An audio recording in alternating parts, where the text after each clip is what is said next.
this Fire Godhammer build. First thing I want to tell you is to get the mobilytics layout for most of the build, you just have to simply look up Infinite Hammer Titan Spam, and you will find the mobilytics that this is based off of. But there is something I'm going to be changing about this build that is going to be a really big deal. I have been wondering why this build is using Herald of Ice. Of course. Because you aren't actually freezing and shattering enemies. Even if you were to have cold damage on your rings, you still aren't freezing and shattering enemies often enough to actually take advantage of Herald of Ice. On Herald of Ice, you have Urok's Smelting, Armor Break 3, Magnified Area 2, Armor Explosion, and Deadly Herald. However, I believe the same passives can be used for Herald of Fire, which would end up being so much better for the build, because Herald of Fire's explosions and ignites are actually based off of overkill damage. And one thing that you do with this build is overkill. It is the key factor of the build. Everything dies by a lot more damage than how much life it had. That is like its key component to how great it is and amazing it is. So it doesn't make any sense to me whatsoever to use Herald of Ice. Okay? Now, Herald of Fire actually, because you're stacking strength, Herald of Ash, because you're stacking strength, should be no problem to have it at its highest level. You will have the qualifying strength. I am checking now on the cheapest price for a level 21 Herald of Ash, and that price is 50 divines. It looks like 55 to get one with 5 sockets, which is what I would want to do. So, I'm going to drop 55 divine on a Herald of Ash and take that bet that this is better for the build. So here we go. Confirming quality is 20%. Confirming it's level 21 plus 1 from corruption. Confirming it has 5 sockets. 55 divines purchased. Now all we're going to do is we're just going to swap this out. Very simple. Very easy. And again, we are not freezing enemies at all, ever, in this build. So it doesn't make any sense to do this. If you read the description of what this does, it says, while active, shattering an enemy, which is killing it when it's frozen, with a non-herald attack hit, causes an icy explosion that deals attack damage to surrounding enemies. So if the enemies are never frozen, that's never happening. Herald of Ash. When active, enemies you sufficiently overkill with a non-herald attack will cause an explosion that ignites nearby enemies based on the overkill damage dealt. The ignite that will come from this will be so strong that it will be insane in comparison to the other one. So first things first, we're going to take this out. Then we're going to put this in. Going to turn it on. Tempered by flame. Okay. And now let's juice it up. We're going to do the same thing with Armor Break. So Armor break 3. Break armor equal to 20% the physical damage dealt by supported skill. Now, supported skill doesn't actually do any physical damage, but there's a 20% chance to gain an endurance charge when they're fully broken. So I would argue that quite possibly Herald of Ash isn't going to proc armor break. Okay? If you can see here, the explosion and the buff, it doesn't have physical damage. And on this one, it says 100% of explosion physical damage converted to cold. So guess what? This didn't have any physical damage either. So I would even argue that you're not getting this to trigger with either of these heralds. And there isn't any point in trying to use Urok Smelting, because it's not breaking the armor. So I would say that is a waste of a slot. If you just read the details, you can clearly see that is a no-go. So we're going to go ahead and throw this in here. Make sure we still have enough. Okay. 26 spirit left over. Very good. Now, I do want the explosion to be bigger. However, I want this to be stronger. So I'm not going to put things in there and they're not going to have an effect like the other person in the build that I followed. I'm going to be making the build better because what he's doing doesn't really make any sense. So if I put Fire Mastery in, it'll raise the level by 1.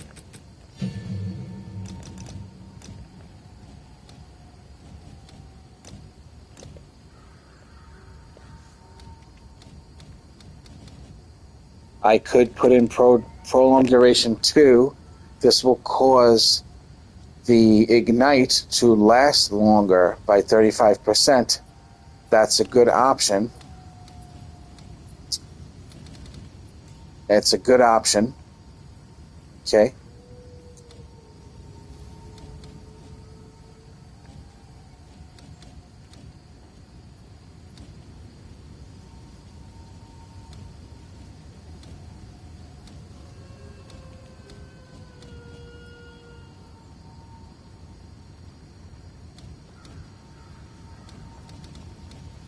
Alright, I can't think of anything else that's going to do anything. So make the Ignite last longer. Okay. And even if Herald of Ice was considered physical damage when it's being converted to cold damage, we're still not shattering enemies. That's not happening at all with this build. And in order to have that happen, you would have to have something going on to trigger that dramatically, and this build is not doing that at all, not even slightly. So what can we put on this? I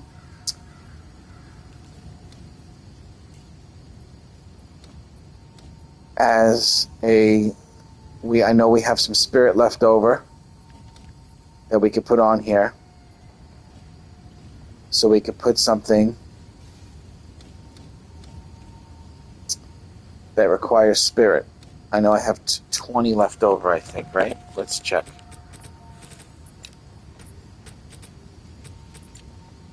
There's 26 spirit left over. So the question is there anything that can be done that requires spirit? We don't have any magic, so we don't need that. There is cannibalism. When an enemy dies, it'll give me life back. I never usually lose life, so I want to say that's not going to do much. We also have some of these, where we have less freeze duration, or less shock duration, or less ignite duration.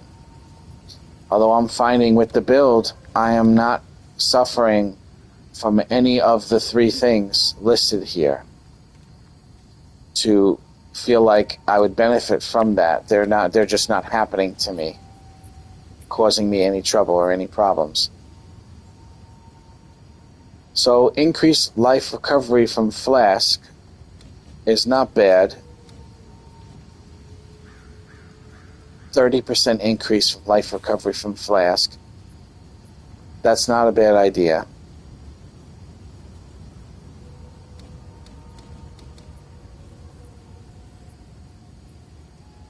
We made it bigger, but we could make it smaller and make it stronger. But I would argue that's not necessary. We have regeneration as a possibility.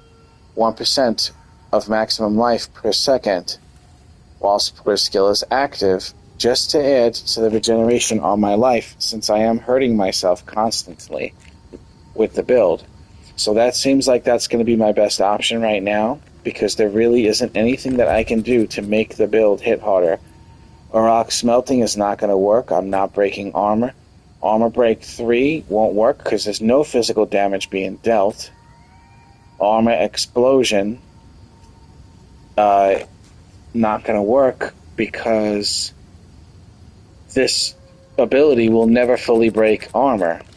So those aren't really options. So I would say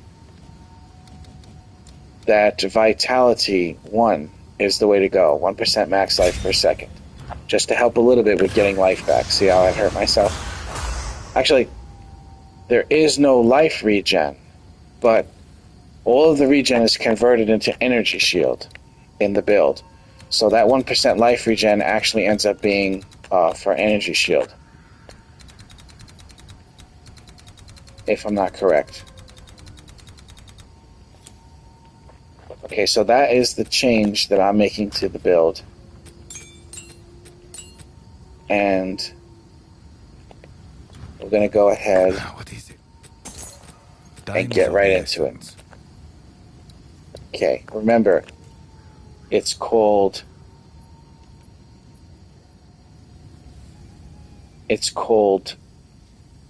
Hammer Titan Infinite Spam. You should be able to just Google that and see the mobilities for it. Alright, here we are with the passive tree. First thing I want to start with is the gems that I put in there, okay? One of the gems is going to be a regular gem of some kind. And with that one, I found myself taking price, obviously, can make a better one. Taking a maximum energy shield that has gotten some crit spell damage bonus on it. 2% damage taken is recovered of the life. And this is the other big one. 14% increased magnitude of ailments I inflict.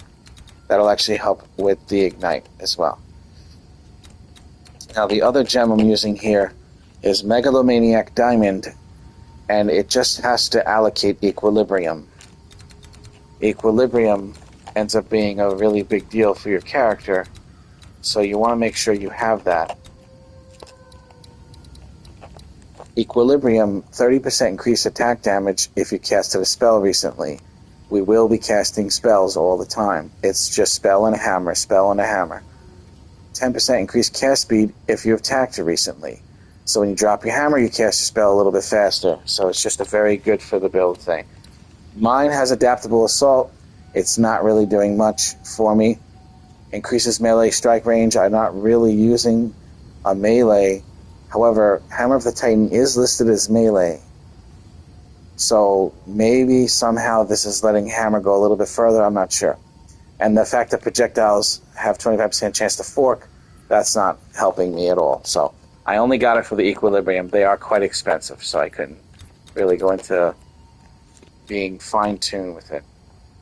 Now, if you come down here, you've got a From Nothing diamond, and you want access to passives in Radiance of Resonance. You want to be able to access passives in Radiance of Resonance. If you come to this side of the tree, you'll see Resonance here. The passives we're grabbing from here is Chakra of Thought. 8% damage taken from mana before life. 15% is increased attack speed while not low on mana. You don't have any mana, so you're always high on mana. And then we're also taking Stylebender. Hits break 30% armor on target with ailments. Plus 10 strength, 25% increased physical damage. Can be allocated without connection to the tree. Now, hits. Any damage that isn't damage over time is hit damage. Damaging ailments. Okay? Now, we have Spellblade. 32% increased spell damage while wielding a melee weapon. Plus 10 dexterity. So those three are the reason why we got the gem that gives us resonance. Now that spell damage, because of this piece of gear, is actually going to our attack damage. Crown of Eyes, increases, and reductions to spell damage also apply to attacks. Coming back over here, we have another gem. It is a Heroic Tragedy, a very expensive gem, Timeless Jewel. This gem, you need Remembrance, Songworthy Deeds by the Line of Varana. And it's going to also say Passes and Radius conquered by Kalgor Historic. You're going to grab this, Black Scythe Training. No inherent bonus from Strength. 1% increase energy shield per 2 strength. That's going to give you more energy shield. Quite a bit, actually. Because you're stacking strength. I have 467 strength in this build. When I'm actually on the hammer side of it, it's 494. So my energy shield is 5261, and I don't have that good of armor to give me energy shield to get that. Okay. Another gem that we're using down here is a controlled metamorphosis.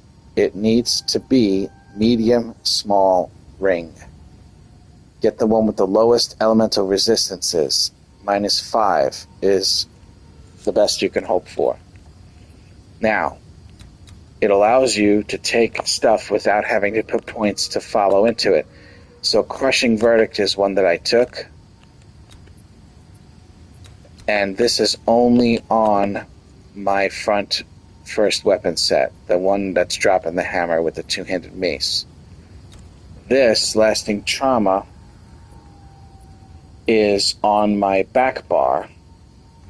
Increases magnitude of ailments, 20% increased duration of damaging ailments on enemies. I've got this listed on my back bar. This will make the slow from temporal chains more effective, and you'll see the enemies moving very slow from that. And then here's magnitude of ailments you inflict on there as well. This is listed as only on the back bar, which is your staff bar. This one here, I put it as, I believe, only on the front bar. I think so. And this one is singular purpose. I had exceeded the points that he had put in for the build, and I found this to give a dramatic boost to damage. 20% stun buildup, but also 40% increased damage to two-handed weapons. A little bit of a reduction in attack speed by 5%, but it's just so powerful I had to take it. So those are the 4 points that I'm putting into the surrounding ring we're getting from Controlled Metamorphosis. Our final jewel is a Heart of the Well diamond, and what's important on this one is that you have gain whatever % of damage as extra something. I happen to have one on a different character that was 13% of extra fire damage, 13% of extra lightning damage. It also has life regeneration on it and mana regeneration on it. But it's not perfect. It's what I had. Now, starting out, you're going to go at the top for your melee damage. You're going to be putting strength in everything. You're going to come up here, strength it all. You're going to go in here and you're going to grab near at hand. You're going to come to the left here, put strength in every single spot you can. You're going to come down in here and you're going to grab impact area and you're going to grab impact force. You're going to come to the left here and you're going to go up and grab battle fever. Keep going left and come down and grab blood magic. You no longer have mana, everything costs life. This is key to getting your hammer to be available all the time. The more life something costs, the more glory you get. Now, we're going to go ahead and go down first. Keep putting in strength. Come up here on your secondary weapon set. Grab Roaring Cry. Grab the extra empowered attack. I added this recently with an extra point. That was 2 points above what he had listed. I thought 24% increased damage when you're fighting a boss would be a nice little bonus to add to the build. Coming down here, you're going to put strength in every single one. Come up and just grab that controlled metamorphosis where you're going to put it there. You're going to come down here. You're going to come up to the right, grab brute strength. Okay. Grab yourself a brute strength. Come down here and go to the left and grab Giant's Blood, allowing you to wield two-handed axes, maces, and swords in one hand. Triple the attribute requirement, so that's why we need to make sure we have enough strength. And life granted by strength is halved. However, we're not getting any life granted by strength because of that song of major passive up there. We're just getting an energy shield from it instead. So then come down here on weapon set 1 and get Thrill of the Fight, which is the two-handed mace side of things that hits with the hammer. That weapon set. Come in here with that only. Coming down here, grab yourself more strength. Keep going to the bottom right. Here's where you'll slap in your Heart of the Well diamond. You'll come up here, almost finished, and you're going to go on in here and just go ahead and grab Battle Trance, plus 8 maximum rage. And now we're going to come back up here and head upward. First thing you do is go to the right, and right before you take this first attack, the second attack area here, you're going to convert the point to your main weapon set. Then you're going to grab this on main weapon set as well, Primal Growth. Increased area effect if you killed recently. Increased area effect. Come up here, grab yourself strength again. Come in here to grab these rages and glory things. And then grab Craving Slaughter. This is both bars. Come up here, keep adding strength. Come into here, both bars, and grab Ancient Aegis. Then, when you get to this part, you're going to split down here. Grab a strength. This should pop up once you pop in Heroic Tragedy Timeless Jewel. At least I think that's what happens. I'm actually not sure. I had a point in there, so maybe it's just here anyway. But you're going to grab Black Scythe Training. Honestly, I don't know what this fucking does. I just followed it from the build guide, but it does something, alright? And it's a big ring, and it's beautiful looking, and that's all I know. So coming up here, you're going to put this on weapon set 1, where your two-handed mace is. That's dropping the hammer. This is all weapon set 1. Get Constricting, and then come down here and just grab these two. All weapon set 1, coming up to the top right there. Now coming back up here, keep going up and grab yourself strength on each one of these nodes.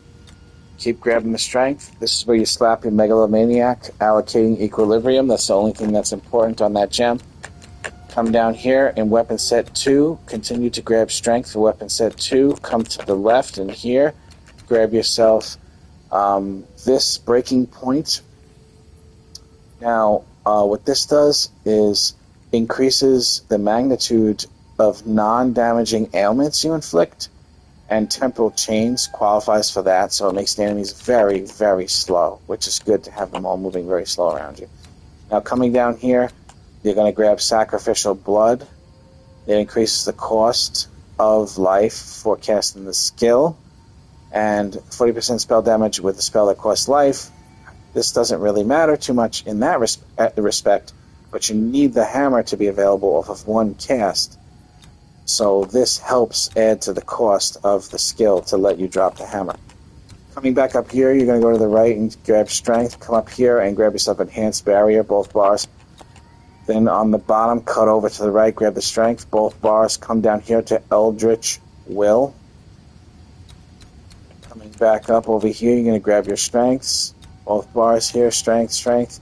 Then you're going to come up here and grab Patient Barrier. 60% maximum energy shield, that's slower start. It's a big boost. Then you're going to come over here, grab your strength, and then when you come up to this one, you're going to grab it on your front bar, forthcoming. 16% reduced skill effect duration, 10% increased cooldown recovery rate. This is on the main mace bar. Okay. Now come down here, grab yourself, slap that jewel in. If you can get the maximum energy shield and magnitude of ailments, that's the way to go. Come down here on weapon set 2, your staff weapon, and grab your cast speeds. Very important to be able to cast very quickly your temporal chains to get your hammer going right away.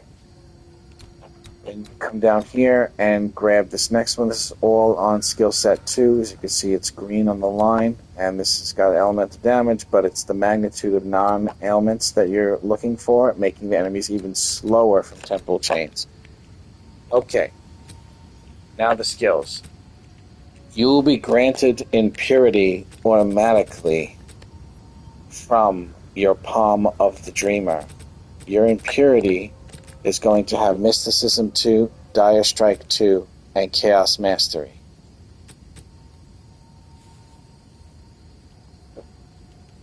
%40 increased spell damage while on full energy shield. Most of the time you are on full energy shield. And remember, your spell damage is now going to affect your hammer because of the Crown of Eyes. We're not using freezing shards. I'm just getting that from the staff on the back bar. We're not using regular strike, mace strike from your two-handed weapon. We have Infernal Cry next. Try to get yourself a high level one. Mine's level 19, 20% quality, everything, of course. Infernal Cry is going to have Tireless, Echoing Cry, Raging Cry, Exposing Cry, and Second Wind 3. Going down here, you're going to have Eternal Rage. You don't need any supports in there. This will be active on both bars. Infernal Cry, you're only going to cast with your secondary weapon set, which is the staff that I have back there. So set Infernal Cry to the secondary weapon set. Set Eternal Rage to be on both sets. Reaper's Invocation.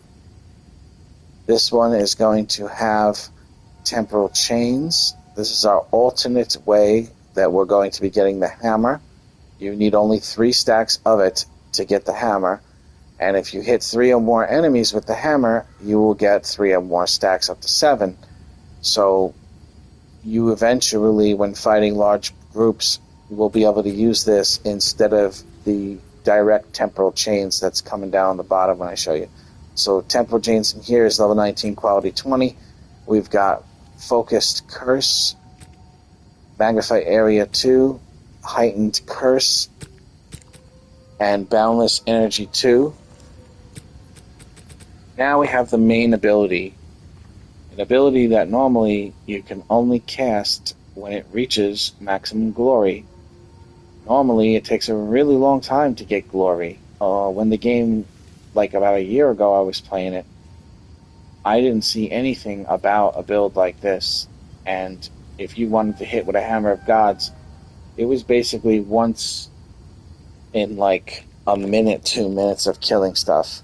So maybe 30 seconds, so it was like large pack groups, but you weren't able to spam it. So this is a move that you normally can't spam. I mean, look at the attack damage listed on it. 1,860% attack damage on it. It's ridiculous. Here is a huge and important support gem. You can't do this build without this gem. It's called Zerfi's Infamy. What it does is it makes the supported skill only require 50 glory to use. The supported skill gain glory equal to 5% of life spent on other skills. Supported skills have 50% increased area effect as well, which means the hammer is bigger. Supported skills deal 50% more damage. So this gem right here is unbelievable for the hammer. It's just absolutely outstanding. We have magnified area 2 to make it even bigger, hit more enemies. We have Ul Nettle's Embrace, another very important part of the build. At first I didn't have enough money to buy this, so I just put an armor break in there. But this armor break equal to 20% of canvas damage dealt by supported skill, but the skill actually gains 40% of the physical damage as extra chaos damage. 40% as extra chaos damage, which is fucking insane. Then we have Rapid Attacks 2 because it's slow as shit, so you want to add something like this if you can.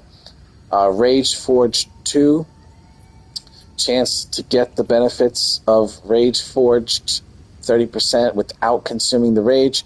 Supported kills spend 10 rage if possible, deal 35% more damage. That's just fucking fantastic. Now we have Time of Need.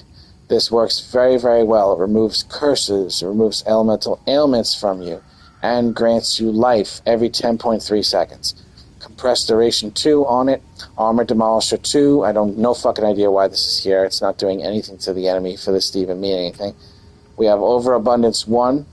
+1 to limit. Supported skills 50% less durational effect. I believe that's making this happen faster. That's why they're using Overabundance 1 and not 2.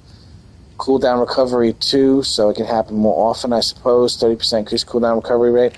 And then we have Aoxy's Fulmination. Supported skills create cursed ground. Enemies on the cursed ground for supported skills are cursed while within it. Maximum 2 areas of cursed ground. Trigger Annihilation when cursed ground for supported skills persisted more than 7 seconds. Now, the cursed ground. The Annihilation does physical damage. 643 to 964 physical damage. Impact radius 1.7 meters. Hits total of 6 times over 2 seconds. We have 100% physical damage converted to other damage types matching the supported cursed gem tags. So I suppose that's going to be chaos damage. Honestly, I don't know why this is here or what this does for me. It doesn't feel like it has an effect, but it's a part of the build, and I put it in. I tend not to ask too many questions. The change I made to Herald of Ash, I believe, was a good move, though. Then we have Berserk. Just raise the quality, get a high level one if you can. Mine's only 18, but get higher if you can afford it. It just increases your rage effect. This one's 67% increased rage effect. And it does say you lose maximum rage per second, but because of Eternal Rage, you do not feel that effect. Berserk only needs to be active on the front bar, which is your set one weapon with the two-handed mace. Although I think I might have it active on both. No, it's only active on the front bar. There's not enough spirit on the back bar to do it. Front bar's got extra spirit because of that Palm of the Dreamer. Then we have Temporal Chains. This gets cast quite a bit. The way the guy explains in the build is once you cast this one time, you shouldn't have to cast that anymore, and you should be able to use Reaper's Invocation from then on. But I find that it's probably about 2 Reapers or 3 Reaper's Invocation before you're forced to cast this again. Realistically, when you cast this, you're going to take a ton of damage, so feel free to pop a potion that gives you some instant life when you cast it. Going over here, we have Rapid Casting 2, make it come out as fast as possible. We have Heightened Curse, make the curses better. Magnified Area, make it bigger. Impending Doom. Trigger Doom Blast when the curse expires. Doom Blast is 266,494 cast damage. Blast radius 2 meters. We've got Spell Echo and supported skills around you. Get target location. Supported skills Echo, causing their effects to happen after a short delay. To happen again, so it had cast it and then it casts again. A lot of this is actually to increase cost multiplier. See, makes it cost 150 more, makes it cost 130 more, 130 more, makes it cost 140%. Except for this one, they all make it cost more. This way, it takes more life, so it gives you a hammer in one cast. Now, this is for the boss, as well as Infernal Cry. You're going to cast Thunderstorm and Infernal Cry, and then you're going to cast Temporal Chains, drop your hammer. Temporal Chains, drop your hammer. You probably won't get Reaper's Invocation on the boss, so make sure to be careful. You pop your potion once you cast your Temporal Chains before you drop your hammer. You could do it the moment you take damage and reduce the chance of you getting killed. Thunderstorm has got Overcharge in it, Commiserate, Shock Conduction 2, Prolonged Duration 2, and Lightning Exposure. The boss should not last long enough for this to wear off, because this does actually last, let me see here. The duration is 12 seconds on the storm, so the boss is going to be dead within 12 seconds. That's for sure. However, your Infernal Cry here lasts 8 seconds, so if you have to cast this again, you could just hit the button again, no problem. Now, coming down to Herald of Ash, this is what I used in order to replace Herald of Ice. Herald of Ice, I was explaining in the beginning of the video, requires you to shatter a frozen enemy. We are not freezing enemies, so that is not happening. However, this functions specifically off of overkill damage, not even having anything to do with fire damage as far as function. However, what it does do is add ignite damage based on 28.67% of the overkill damage, which means if the overkill is ridiculously overkilled, the ignite on the nearby enemies is going to be insanely high, and you're going to see them all burn down around it. We've got Fire Mastery in here, Prolonged Duration 2 in case they want the ignite to last longer on the enemy. They should die immediately from it though. Vitality 1 I put in there just so I can have 1 life per second regenerated. However, I don't think I get life regen with the build. I just get my life back from time of need, but the regen is actually being dumped into the energy shield. I think from the belt. I'll show you in a second. And then we have Magnified Area 2, make this Herald of Ash explosion bigger. I haven't actually tried this yet, so I can't wait to see how great it is. Also, Deadly Herald does add additional spirit requirement, but I have that, so I added it, and it's 30% more damage of this actual ignite that's going to happen to surrounding enemies.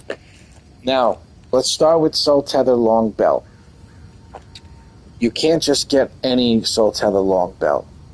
You need to get the one that does not have you lose energy shield per second or lose health per second. And there are thousands of these belts for sale that have both of those or one of those. So I had to go for a belt that was 40-something divine to finally find one that did not have either of those, but also did not lose, and this is important, excess life recovery from leeches applied to energy shield. I also happen to get one that says life regeneration is applied to energy shield instead, and that's where this comes in. I'm not actually getting this 1% maximum life per second. I'm getting that on my energy shield because of this belt. So this is one of the better versions of the belt that you can get. I think it cost me 46 divines. So when you go look it up, anything less than that, you're probably not going to find one that meets these requirements there. Then